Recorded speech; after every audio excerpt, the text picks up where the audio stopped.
ദുർഗാമ്മയ്ക്ക് എങ്ങനെ അറ്റാക്ക് ഉണ്ടായത്?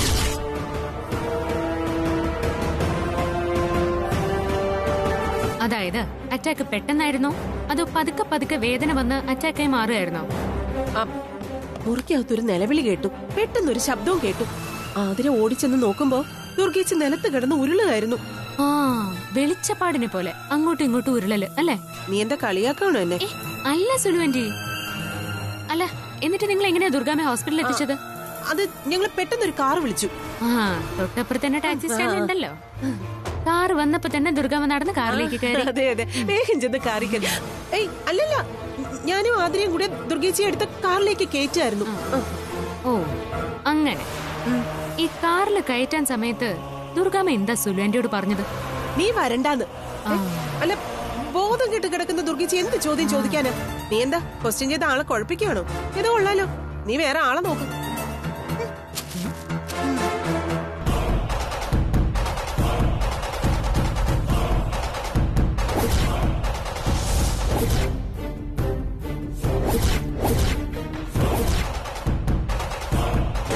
ഇത് ഇവരെല്ലാവരും കൂടി ചേർന്ന് കളിച്ചൊരു നാടകം തന്നെയാ, ഒരു സംശയവും.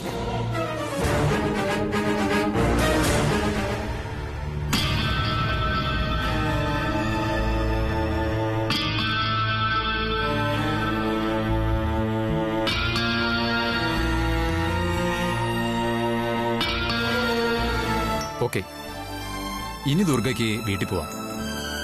Thank you doctor. വീട്ടിൽ പോയാലും കുറച്ച് നാളത്തേക്ക് നല്ല റെസ്റ്റ് വേണം. ടെൻഷൻ ഉണ്ടാക്കുന്ന ഒരു കാര്യങ്ങളും വീട്ടിലുണ്ടാവാൻ പാടില്ല. അതിനെല്ലാവരും ദുർഗയോട് സഹകരിക്കണം. ശരി ഡോക്ടർ. എക്സർസൈസ് ആവാം, നടപ്പ് മാത്രം. പക്ഷെ തൽക്കാലം കയറ്റം കയറരുത്. ഡോക്ടർ, ആഹാര രീതിയൊക്കെ എങ്ങനെയാ? കൊഴുപ്പ് കുറഞ്ഞ ഏത് ആഹാരവും കഴിക്കാം. ഷുഗർ ഒന്നും ഇല്ലാത്ത സ്ഥിതിക്ക് ഫ്രൂട്ട്സ് ധാരാളം ആയിക്കോട്ടെ. എന്താ? Okay doctor. ഇതിനി പ്രത്യേകിച്ച് ട്രീറ്റ്മെന്റ് ഒന്നുമില്ല. സമാധാനം, അതാണ് ഇതിന്റെ മെഡിസിൻ. മനസ്സിലായോ? മനസ്സിലായി doctor.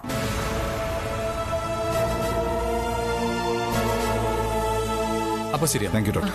Thank you so much.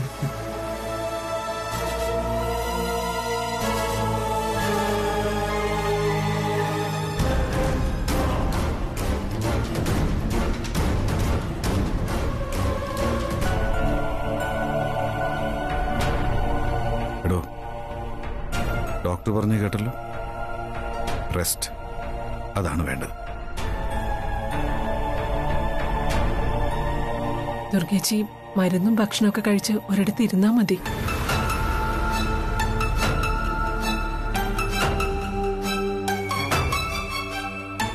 എടോ, താൻ ഈ ആവശ്യമില്ലാത്ത കാര്യങ്ങളൊന്നും ഇടപെടണ്ട. ഇനി കുടുംബകാര്യങ്ങളൊക്കെ ഞാൻ മാനേജ് ചെയ്തോളാം. അത്തരം കാര്യങ്ങളൊക്കെ ഇടപെടാൻ വരുമ്പോഴാ താനിങ്ങനെ വെറുതെ ടെൻസ്ഡ് ആവുന്നത്. എനിക്കങ്ങനെ കുടുംബകാര്യത്തിൽ നിന്ന് മാറി നിൽക്കാനൊന്നും പറ്റില്ല. എന്റെ കുടുംബകാര്യങ്ങള് ഞാൻ തന്നെ ചെയ്തല്ലേ പറ്റൂ. അറ്റാക്ക് വന്നെന്ന് കരുതി ആരും എന്നെ മൂലക്കിരുത്താന്നൊന്നും കരുതണ്ട. ദുർഗയ്ക്ക് ചില ലക്ഷ്യങ്ങളുണ്ട്. ആ ലക്ഷ്യങ്ങളെ എനിക്ക് നടപ്പാക്കണം.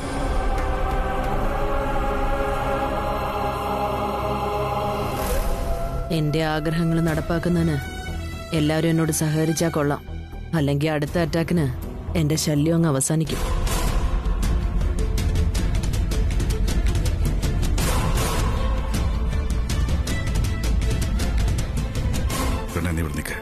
ഞാൻ പോയി ബില്ല് സെറ്റ് ചെയ്തിട്ട് വരാം.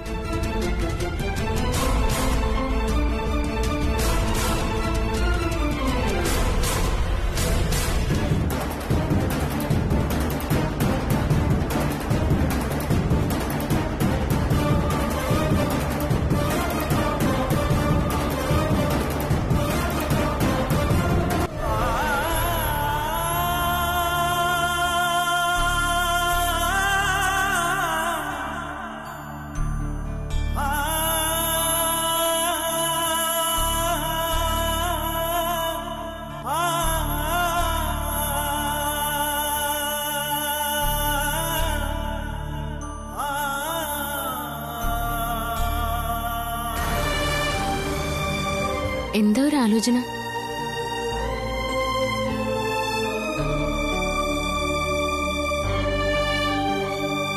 ഒരിക്കലും നടക്കാത്ത ആ സ്വപ്നത്തെക്കുറിച്ച് ആലോചിക്കായിരുന്നു. എന്ത് സ്വപ്നം? വാടക വീട്ടിലേക്കുള്ള മാറ്റം. തുടർന്ന് ഞാനും നീ ഒരുമിച്ചുള്ള താമസം. ആ സ്വപ്നം എന്നേക്കായിട്ട് അവസാനിച്ചു. ഇതെങ്ങനെയൊക്കെ അവസാനിക്കുമെന്ന് എനിക്ക് നേരത്തെ അറിയായിരുന്നു. നമ്മൾ വാടക വീട്ടിലേക്ക് മാറുമെന്ന ന്യൂസ് സ്പ്രെഡ് ആയതോടെ അതെങ്ങനെ പൊളിക്കാന്നുള്ള ചർച്ച ആരംഭിച്ചു.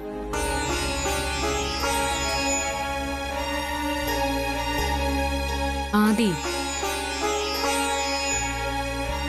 ഇതുപോലുള്ള കാര്യങ്ങൾക്ക് ദുർഗാമ്മയുടെ മാസ്റ്റർ ബ്രെയിൻ ആ മംഗളപ്പച്ചയാണ്. ആ, അവരുടെ ആഗ്രഹങ്ങൾ പോലെ തന്നെ കാര്യങ്ങളൊക്കെ നടന്നു. നമ്മൾ ഒരുമിച്ച് താമസിക്കരുത്. എന്നെയും നിന്നെയും എന്നേക്കുമായിട്ട് അകറ്റണം. അത് ദുർഗാമ്മയുടെ തീരുമാനം. ഇനി അതിന് ഒരിക്കലും ഒരു മാറ്റം ഉണ്ടാവില്ല.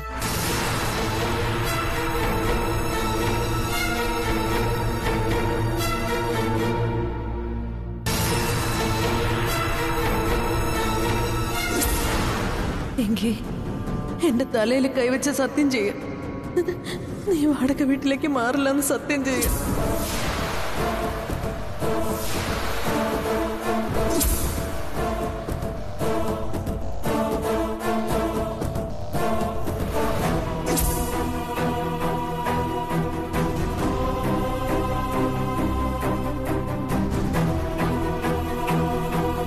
നീ എന്താ ആലോചിക്കുന്നേ?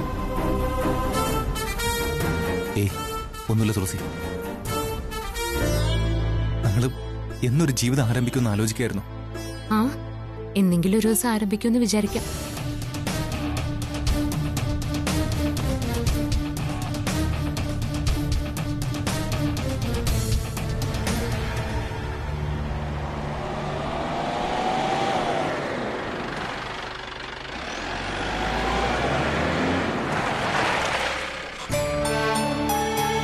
അയ്യോ, ദുർഗേച്ചി!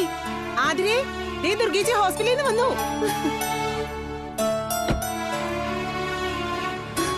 ദുർഗേച്ചി, പതുക്കെ.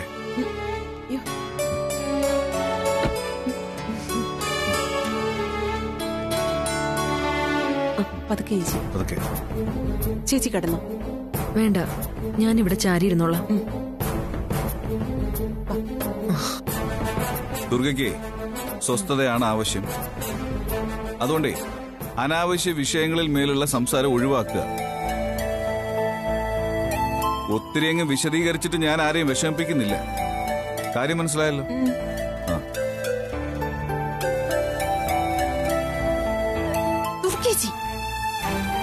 അനാവശ്യ വിഷയങ്ങൾ ഒഴിവാക്കേണ്ടത് അവരാ, നിങ്ങളല്ല. അത് പ്രസാദ് സാറിന്റെ മുഖത്ത് നോക്കി ചേച്ചിക്ക് ചോദിച്ചുകൂടായിരുന്നോ? വന്നു കയറിയപ്പോ തന്നെ ഒരു വഴക്ക് വേണ്ടാന്ന് ഞാൻ വിചാരിച്ചതാ. ആ എന്തിരവളെ ഇവിടുന്ന് ഇറക്കി വിട്ടാ ചേച്ചിക്ക് സ്വസ്ഥത കിട്ടുമെന്ന് പറയാൻ എന്റെ നാക്കൊന്ന് വളഞ്ഞതാ. പിന്നെ എന്റെ നാക്കിനെ ഞാൻ കൺട്രോൾ ചെയ്തത്. എന്തൊക്കെ പറഞ്ഞാലും പ്രസാദ് സാറിന്റെ ചേച്ചിക്ക് ജീവനാണെന്ന് എനിക്കറിയാം. ഞാനും പ്രസാദേട്ടനും തമ്മിലുള്ള വഴക്ക് തുളസിയുടെ കാര്യത്തിൽ മാത്രമേ ഉള്ളൂ. അത് പ്രസാദേട്ടനും അറിയാം.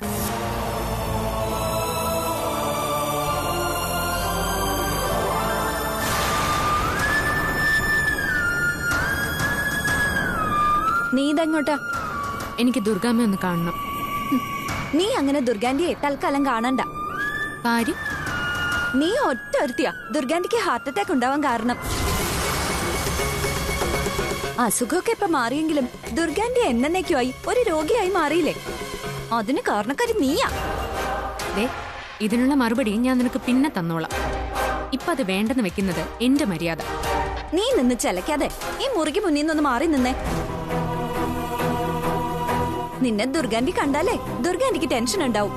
ടെൻഷൻ ഉണ്ടായാ പിന്നെയും ഹാർട്ട് അറ്റാക്ക് ഉണ്ടായിന്ന് വരും. ദുർഗാന്റിക്ക് ആപത്ത് പറ്റിയ നിനക്കൊന്നും ഇല്ലല്ലോ. നിനക്ക് സന്തോഷാണെന്ന് ഞങ്ങൾക്ക് നന്നായിട്ട് അറിയാം. പക്ഷേ ദുർഗാന്റിയെ ഞങ്ങൾക്ക് വേണം. അതുകൊണ്ട് ദുർഗാന്റിയുടെ കൺവെട്ടത്തോ മുറിയിലോ ഇനി മേലാൽ വന്നു പോകരുത്. എന്താടി നോക്കി പേടിപ്പിക്കുന്നേ? പറഞ്ഞാ നിനക്ക് മനസ്സിലായില്ലേ? എന്താ അവിടെ? ഒന്നുമില്ല ആന്റി, ദുർഗാന്റിയെ കാണാനേ ചില ശല്യങ്ങള്. ഞാൻ ഓടിച്ചു വിടുമായിരുന്നു.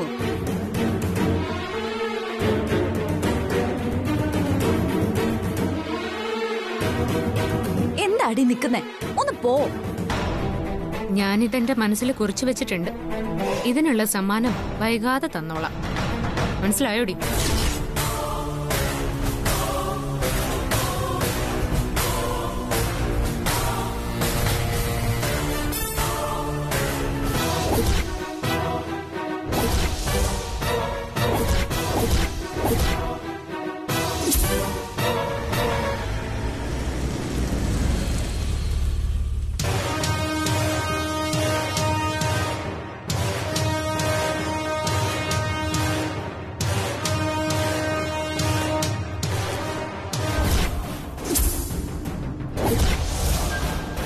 ദുർഗെ.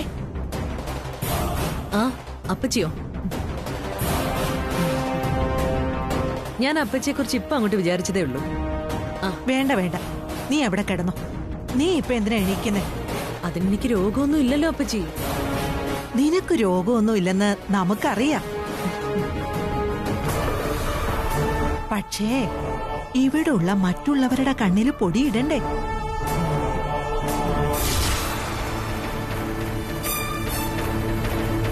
അതിന് നീ കുറച്ചു ദിവസം കൂടി ഇങ്ങനെ ചില അഭിനയങ്ങളൊക്കെ കാഴ്ചവെച്ചേ പറ്റൂ. അല്ല, അപ്പച്ചി എങ്ങനെ അറിഞ്ഞു ഞാൻ ഹോസ്പിറ്റലിൽ നിന്ന് വന്നെന്ന്? ഞാൻ ആ ഡോക്ടറെ വിളിച്ചിരുന്നു. ഓ, ആ അത് ചോദിക്കാൻ മറന്നുപോയി. ആ ഡോക്ടർക്ക് കൊടുക്കാനുള്ളത് കൊടുത്തോ? അതാദ്യമേ കൊടുത്തു. അയാൾ ഒരു ആർത്തിക്കാരന്. കാശ് കൊടുക്കാമെന്ന് പറഞ്ഞ പെറ്റ തള്ളയെ കൊണ്ടു ചെന്ന് പെരുവഴിയിൽ തള്ളുന്ന തരക്കാരന്. എന്തായാലും അയാളെ നമുക്ക് ഉപകാരപ്പെട്ടല്ലോ. അത് സത്യം തന്നെയാ.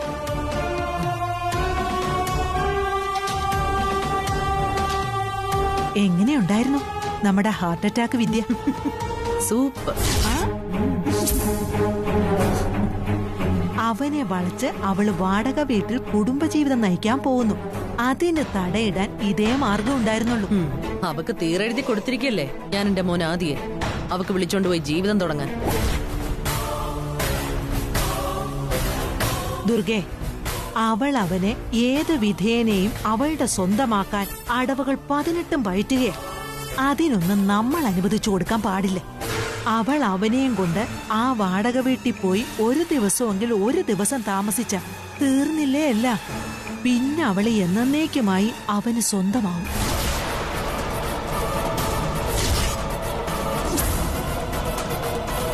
അപ്പൊ നമ്മൾ കെട്ടിപ്പൊക്കിയ കൊട്ടാരമൊക്കെ പടാന്ന് തകർന്ന് താഴെ പോവില്ലേ? പിന്നെ നിനക്ക് ആത്മാഭിമാനത്തോടെ ജീവിക്കാൻ പറ്റൂ? ആത്മഹത്യയെപ്പറ്റി പോലും നീ ചിന്തിക്കില്ലേ? ഇനി അവളുടെ ഒരു വേലയും നടക്കില്ല ദുർഗെ. അവളുടെ കട്ടയും പടവും മടങ്ങിക്കഴിഞ്ഞു.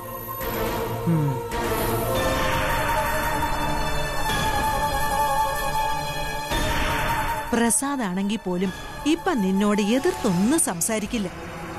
കാര്യം അവനൊരു മൊശടനാണെങ്കിൽ പോലും നിന്നെ അവന് ജീവന. നീ ഇപ്പൊ പേഷ്യന്റാ. വെറും പേഷ്യന്റ് അല്ല, ഹാർട്ട് പേഷ്യന്റ്. എവിടെ എടുത്ത് പ്രയോഗിക്കാവുന്ന ഒന്നാന്തരം ആയുധമാ ഈ ഹാർട്ട് അറ്റാക്ക്. കടുത്ത വാക്കാര് പറഞ്ഞാലും അയ്യോ അമ്മേ അയ്യോ, അതോടെ എതിരാളി പത്തി മടക്കി വന്ന വഴി തിരിച്ചു പോവും. ആ തുളസി എവിടുന്ന് പുറത്താക്കാനുള്ള ഉഗ്രനൊരു ബ്രഹ്മാസ്ത്രമാ നിന്റെ ഈ അറ്റാക്ക്.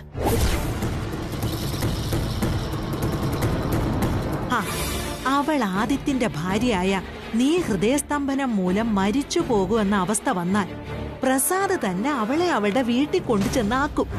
അക്കാര്യം ഞാൻ ഉടനെ നടപ്പാക്കും അപ്പച്ചി. നടപ്പാക്കണം, നടപ്പാക്കിയേ പറ്റൂ.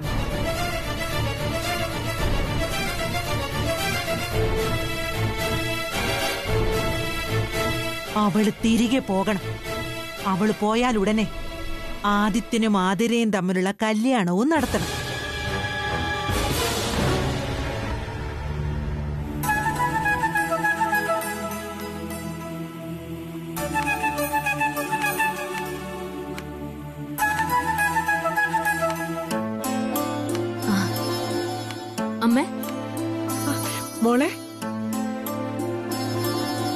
അല്ല ആദ്യമോ കൂടെയുണ്ടോ? ആ, ഇനി അവൻ എന്റെ കൂടെ വന്നിട്ട് വേണം അവിടെ ദുർഗാമ്മ അടുത്ത അറ്റാക്ക് അഭിനയിക്കാൻ. അവരഭിനയിച്ച് അത് ഓവർ ആക്ടിങ് ആവണ്ടെന്ന് കരുതി ഇങ്ങോട്ട് പോന്നപ്പോ ഞാൻ ആദ്യം കൂട്ടിയില്ല. എന്തൊക്കെയാ മോളെ നീ പറയുന്നേ? ഞാൻ പറയുന്ന സത്യ. ഈ സത്യം ഞാൻ ഹോസ്പിറ്റലിൽ വെച്ച് പറഞ്ഞപ്പോ അമ്മ വിശ്വസിച്ചില്ല. ഇപ്പോഴും ഞാനത് പറഞ്ഞ അമ്മ വിശ്വസിക്കുന്ന എനിക്ക് തോന്നുന്നില്ല. അമ്മേ, ആ ഹാർട്ട് അറ്റാക്ക് ദുർഗാമ്മയുടെ അഭിനയായിരുന്നു. തുളസി മോളെ, വെറുതെ ആവശ്യമില്ലാത്തതൊന്നും പറയല്ലേ. നീ പറയുന്നതെല്ലാം ഞാൻ അങ്ങോട്ട് വിശ്വസിക്കുകയില്ല. ഇത് തന്നെയാ കുഴപ്പം.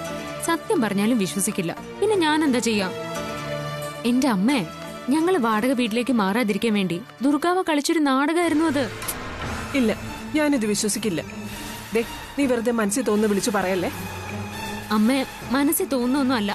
ഞാൻ ഈ പറയുന്നൊക്കെ നേരാ. തുളസി, നീ ആവശ്യമില്ലാത്ത പ്രശ്നങ്ങൾ സൃഷ്ടിച്ച് വെറുതെ ദുർഗച്ചിയുടെ ആരോഗ്യസ്ഥിതി മോശമാക്കരുത്. അത്രേ എനിക്ക് പറയാനുള്ളൂ. ഈ അമ്മയെ ഞാൻ എങ്ങനെ പറഞ്ഞ് മനസ്സിലാക്കാനാ? എന്റെ അമ്മേ, ആ മംഗളപ്പച്ചി ദുർഗാമ്മയും കൂടി പറയുന്നത് ഞാൻ എന്റെ കണ്ണുകൊണ്ട് കാണുകയും ചെവികൊണ്ട് കേൾക്കുകയും ചെയ്തതാ. ഡോക്ടർക്ക് കാശ് കൊടുത്തിട്ടാ അവര് ഹോസ്പിറ്റലിൽ അഡ്മിറ്റ് ആയതും ICUയിൽ കിടന്നതും. മോളെ, എന്റെ മോൾ അതൊന്നും വിശ്വസിക്കരുത്. ആരെങ്കിലും ഒരാള് ഇങ്ങനെ മനഃപൂർവ്വം രോഗിയാവോ? അത് ഹാർട്ട് അറ്റാക്ക്. എന്നെയും ആദ്യം തമ്മിൽ വേർപിരിക്കാൻ ദുർഗാമ്മ ഏത് വേഷവും കെട്ടും, എന്ത് തന്ത്രവും മെനയും. അത് അമ്മയ്ക്ക് അറിയാഞ്ഞിട്ടാ. മോളെ, അതൊക്കെ ശരി തന്നെയാ. നിന്നോട് ദുർഗച്ചിക്ക് ശത്രുതയൊക്കെ ഉണ്ട്. അതിന് കുറെയൊക്കെ നീയും കാരണക്കാരിയാ. പക്ഷേ ആദ്യമോനെ നിന്നെയും തമ്മിൽ അകറ്റാൻ വേണ്ടി ദുർഗേച്ചി ഹാർട്ട് അറ്റാക്ക് അഭിനയിച്ച് ഹോസ്പിറ്റലിൽ കിടക്കാന്നൊക്കെ പറഞ്ഞ എനിക്ക് വിശ്വസിക്കാൻ പ്രയാസം. മാത്രല്ല, എന്റെ ഏട്ടൻ അത്ര വിഡ്ഢിയൊന്നുമല്ല. കള്ളത്തരം കാണിച്ചാൽ അതങ്ങ് വിശ്വസിക്കാൻ. അമ്മേ, ACP ആയ ഏട്ടന്റെ മുമ്പിൽ ഈ തട്ടിപ്പൊക്കെ കാണിക്കാൻ ഒരു ഡോക്ടറും ധൈര്യപ്പെടില്ല. എന്റെ മോള് ദുർഗേച്ചി എങ്ങനെയെങ്കിലും സ്നേഹിക്കാൻ ശ്രമിക്ക്. ദുർഗേച്ചിയുടെ സ്നേഹം എങ്ങനെയും പിടിച്ചു വാങ്ങിക്ക്. അതല്ലാതെ ഇതിന് ഒരു പരിഹാര മാർഗവും ഇല്ല. മോളെ,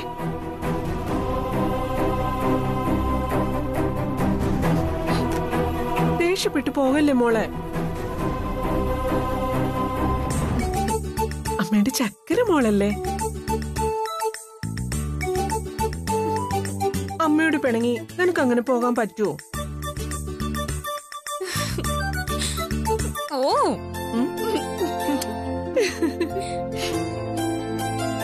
എനിക്ക് എന്റെ അമ്മ ദൈവമാ. മോളെ,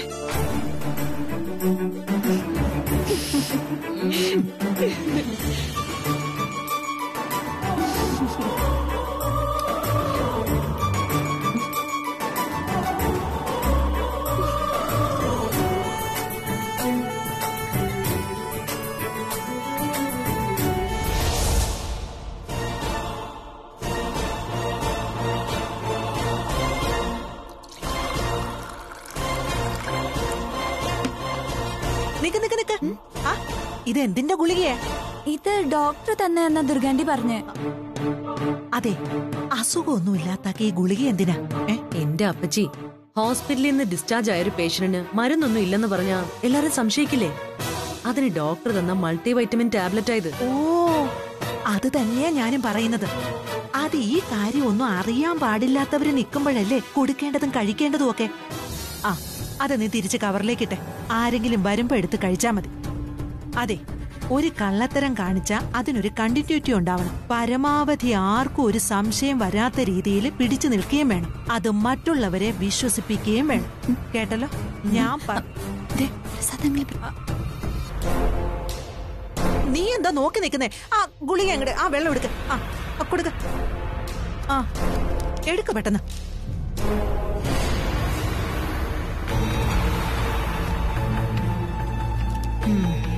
ഓ, വന്നു. തനിക്ക് ക്ഷീണമൊന്നുമില്ലല്ലോ? ഇപ്പൊ കുഴപ്പമൊന്നുമില്ല പ്രസദേട്ടാ. അതെ, ഒരു ഹാർട്ട് പേഷ്യന്റാ ദുർഗ. ഇനി അങ്ങോട്ട് സഹായത്തിന് ഒരാൾ എപ്പോഴും കൂടെ വേണം. മരുന്ന് എടുത്തു കൊടുക്കാനും ആഹാരം കൊടുക്കാനും ഒക്കെയായി. അതിന് ഹൃദയ സംബന്ധമായിട്ടുള്ള അസുഖം ഉണ്ടായെന്ന് വെച്ചിട്ട് ഇങ്ങനെ 24 മണിക്കൂറും കട്ടിലിൽ കയറി കിടക്കാനല്ല ഡോക്ടർ നിർദ്ദേശിച്ചിട്ടുള്ളത്. ഇവിടെ എക്സസൈസ് വരെ ആവാം. അയ്യോ, ഞാൻ പറഞ്ഞത് അതല്ല. പിന്നെ ഇതുപോലെ ദുർഗയെ നോക്കുകയും സംരക്ഷിക്കുകയും പരിപാലിക്കുകയും ഒക്കെ ചെയ്യുന്ന ഒരാള് ദുർഗയുടെ മരുമകളായിട്ട് വരണം. ആദിത്യന്റെ ഭാര്യയായി നിന്ന് അവള് വേണോ ഇതൊക്കെ ചെയ്യാൻ? അതിനിപ്പോ ഇവിടെ പ്രശ്നമൊന്നുമില്ലല്ലോ. ദുർഗ അനുകൂലമായിട്ടൊരു നോട്ടം നോക്കിയ പോരെ. ഇതെല്ലാം വളരെ വൃത്തിയായിട്ട് തുളസിമോള് കൈകാര്യം ചെയ്യില്ലേ? ഞാൻ മരിച്ചാലും അത് മാത്രം അംഗീകരിക്കില്ല. ഇങ്ങനെ പറയുന്ന ഒരാളുടെ മുമ്പില് ഞാൻ പിന്നെ എന്ത് ചെയ്യാനാ? ദുർഗ പറയുന്നതിൽ ന്യായമില്ലേ പ്രസാദേ? എന്ത് ന്യായം?